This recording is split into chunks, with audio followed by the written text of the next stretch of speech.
Hi, Happy New Year, everyone. I am Jane, and today I'm calling in from Woolgoolga, New South Wales. So it's on the mid-north coast.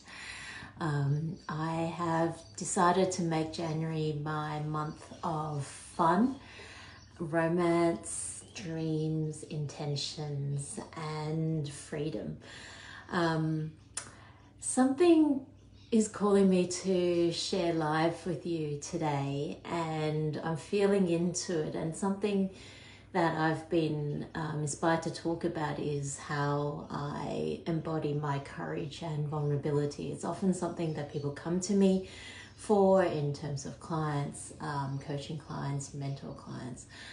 And it's been, I don't specifically, and I don't really particularly look for how I embody my courage, but how I tap into it is what I look into, like what really brings me alive, what really gets me going and gets my juices going, gets me excited about life. For example, even just this week deciding to come up north to mid-north coast. I've been in Sydney for a little while with my new beloved, and something deep in me called me to be near the ocean, near the coast, and also be with community where with our Intimacy Oasis community, where my coaches Rod and Martina, and I've got a couple of coaching sessions with them this week, and also I have friends along the coast. And there was something that was deeply calling me up, and I made the decision to come up even before I knew where I was going to stay, how I was going to do it.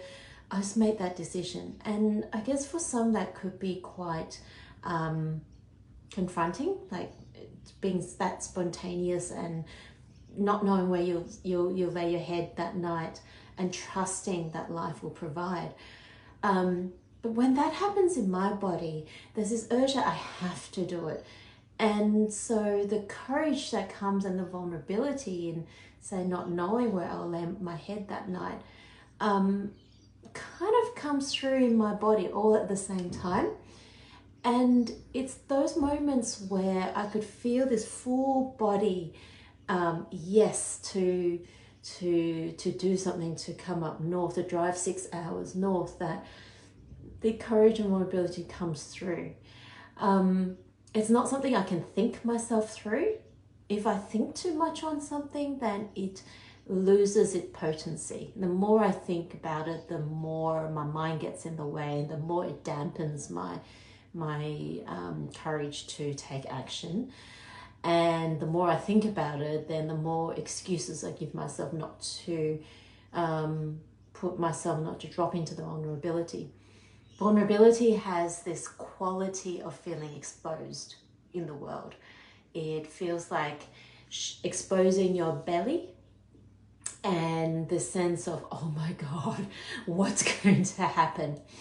So when I feel that impulse in my knowing, in my heart, in my body, that's when I know that I need to come into the space and take action, and the rest follows.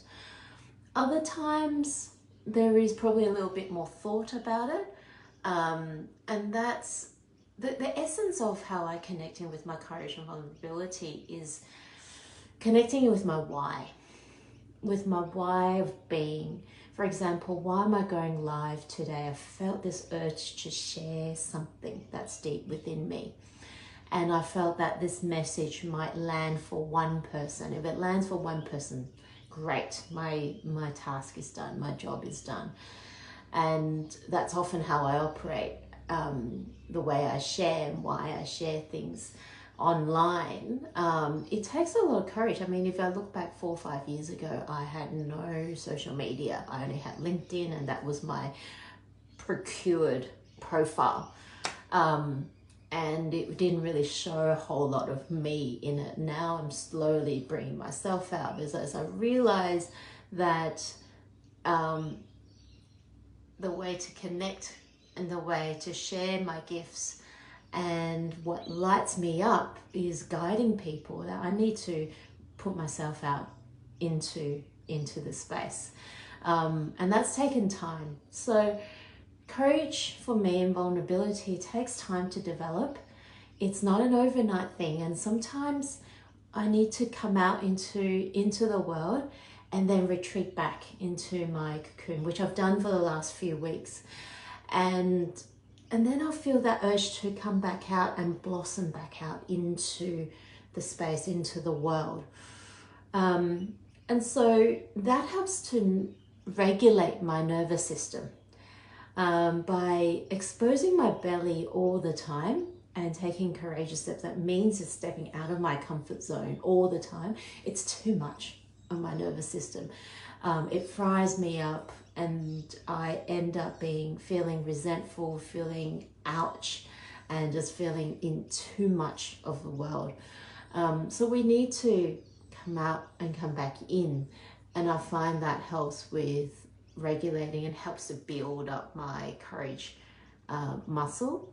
And the vulnerability piece, that is another step-by-step, little by little kind of process. So I wanted to share this with you. I felt the urge to share this with you today. I had a client who asked me, I approached you because I want to embody courage and vulnerability in what I do.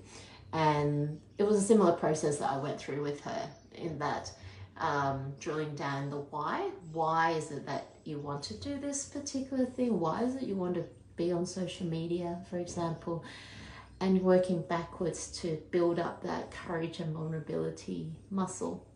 So lots of love from the North Coast of New South Wales today. And if you love me to support you in embodying your courage and vulnerability to live more fully, feel free to drop me a DM. We can hop on a clarity call. All right. Mwah. Ciao.